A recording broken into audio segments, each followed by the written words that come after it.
Morning everyone, আমি পৌশালী চ্যাটার্জি। আমি আমার আরেকটা নতুন ব্লগে তোমাদেরকে স্বাগত জানাচ্ছি। আজকে হচ্ছে জগদ্ধাত্রী পুজোর নবমী, আর সকাল সকাল আমরা জলখাবারে আতপ চালের সেদ্ধ ভাত নিয়ে বসে খাওয়া দাওয়া কমপ্লিট করে 10টার মধ্যে একদম চলে এসেছি রান্না করব বলে। তো ভাবলাম যে তোমাদের আজকে বাইরের একটু দৃশ্যটাও তোমাদেরকে দেখিয়ে দিই।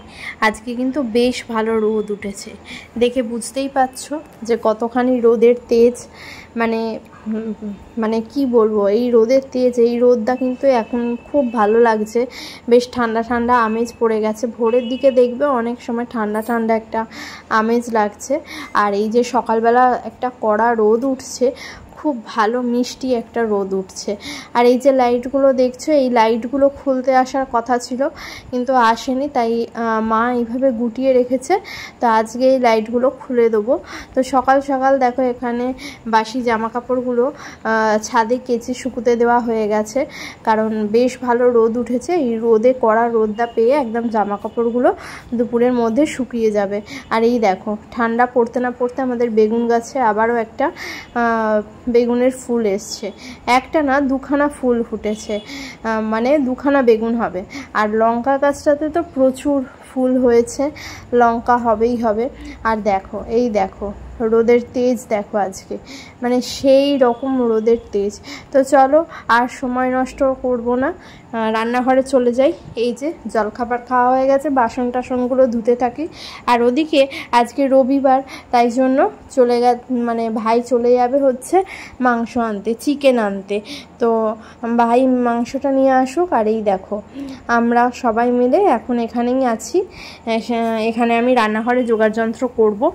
তো এই যে দেখো ভাই বাজারে গেছিলো, বাজারে মাংসের ক্লিপ তুলেছে। এখানে আজকে যেহেতু অর্ডারের প্রচুর মাংস ছিল, তাই প্রচুর কাটাকাটি হয়েছে আর কি।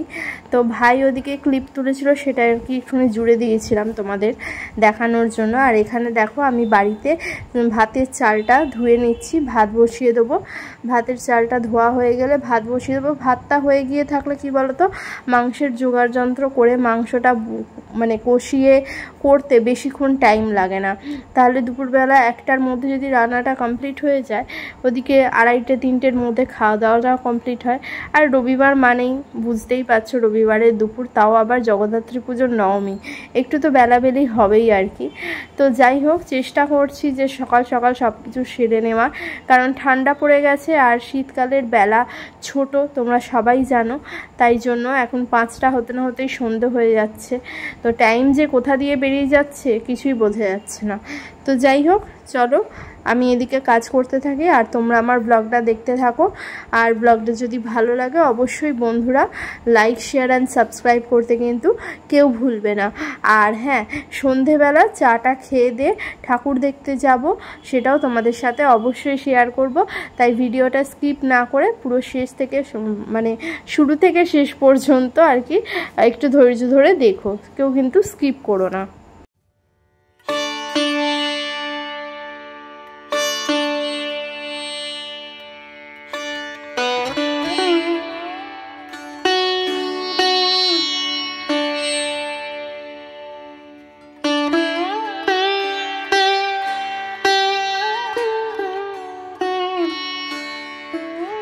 এদিকে দেখো মাংসটা ধুয়ে রেখে দিয়েছি, এখানে ঢাকা দিয়ে রাখছি, কারণ মাংসটা তাহলে জল ঝরতে সুবিধা হবে আর যাতে কোনো পোকামাকড় না হয়। আর এই সময়টা এত শ্যামা পোকা হয়েছে না, কি বলবো। আর এদিকে আমি আলু পেঁয়াজগুলোও কেটে নেব। আর এখানে রয়েছে টমেটো, আদা, রসুন, কাঁচা লঙ্কা, এগুলো এই বক্সটাতে রেখে ফ্রিজে রাখি, তাহলে কি হয় জিনিসটা ইনট্যাক্ট থাকে। তো এগুলো বের করে এনেছিলাম। আর এই দেখো এখানে আমার সমস্ত জোগাড় কমপ্লিট হয়ে গেছে। এখানে লেবু কেটে রেখেছি, যেটা ভাতের সাথে, তো মাংস মানেই ভাতের সাথে লেবু খাবো। তো এদিকে আমি তেল গরম হতে বসিয়ে দিয়েছি, আলুগুলো ভেজে নেব। আলু নুন হলুদ মেখে রাখা আছে। আর এই সাইডে আমি ভাত উপর দিয়ে দিয়েছি। আর জানলাটা খানিকটা ফাঁক করে রেখেছি, কারণ হচ্ছে এক তো বাইরে যাতে ধুলোবালিগুলো প্রচণ্ড হাওয়াও দিচ্ছে এই সময়টা। তো মাংস আমি অলরেডি বসিয়ে দিয়েছি। চিকেনের রেসিপি কিন্তু আলাদা করে তোমাদের সাথে সেইভাবে শেয়ার করছি না, জাস্ট নর্মাল বাঙালি বাড়িতে রবিবারের দুপুরবেলা যেরকম আলু দিয়ে মুরগির মাংসের ঝোল করে তেমনই করব। মাংসটা একটু কষিয়ে নিচ্ছি ফার্স্টে, দেখতেই পাচ্ছ। তো তার জন্য, আর তোমরা যারা চিকেনের রেসিপি, মায়ের হাতের রেসিপি দেখতে পছন্দ করবে, ডেসক্রিপশনের লিঙ্ক থাকবে আমার মায়ের রান্নার চ্যানেলের। আর এই দেখো আলুগুলো ভেজে রাখা আছে, এরপর আলুগুলো মিশিয়ে দেবো। আর এখানে রয়েছে হচ্ছে এই মিক্সি ধোয়া জলটা, মানে যেটা আর কি আদা রসুন পেস্ট করা হয়েছিল, কাঁচা লঙ্কা পেস্টের, সেটা। তো যাই হোক, গুড ইভিনিং সকলকে। দুপুরবেলা খাওয়া দাওয়া করার পর এখন তো 5:30 বাজলো। এখন 5টার সময়তেই সন্ধে হয়ে যাচ্ছে, সবাই জানো।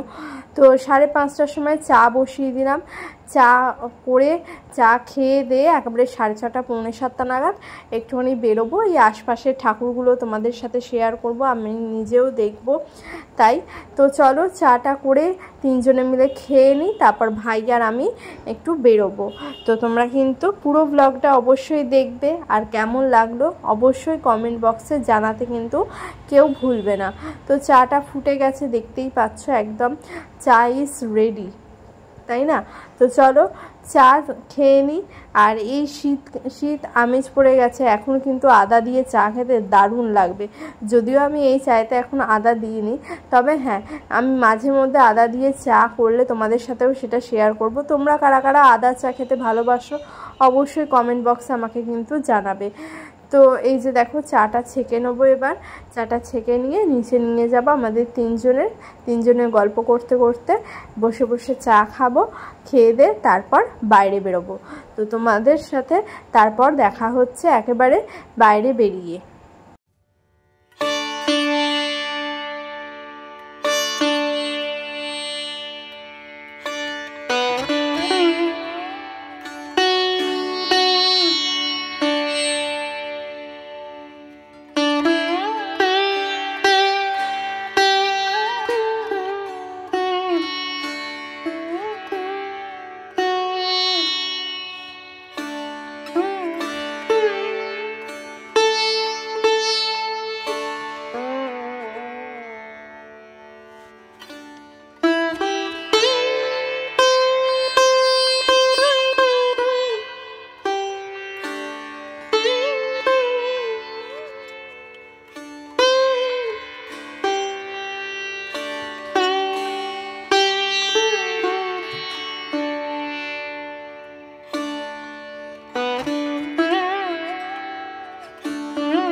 शक्ति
তো যে কটা ঠাকুর দেখানো সম্ভব ছিল, মোট মানে তোমাদেরকে 3খানা ঠাকুর দেখালাম, আর 3টেই কিন্তু আমাদের এখানে বেশ ভালো পুজো হয়।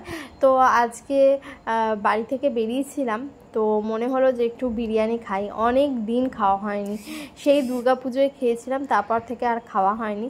তো আজকে 3 জনের জন্য বিরিয়ানি নিচ্ছি। তো আজকে বিরিয়ানি রাত্রের ডিনারে। তো আজকে নবমীর দিন, মানে জগদ্ধাত্রী পুজোর নবমীর দিন তোমাদের কেমন কাটলো সেটাও কিন্তু আমাকে কমেন্ট বক্সে অবশ্যই জানিও।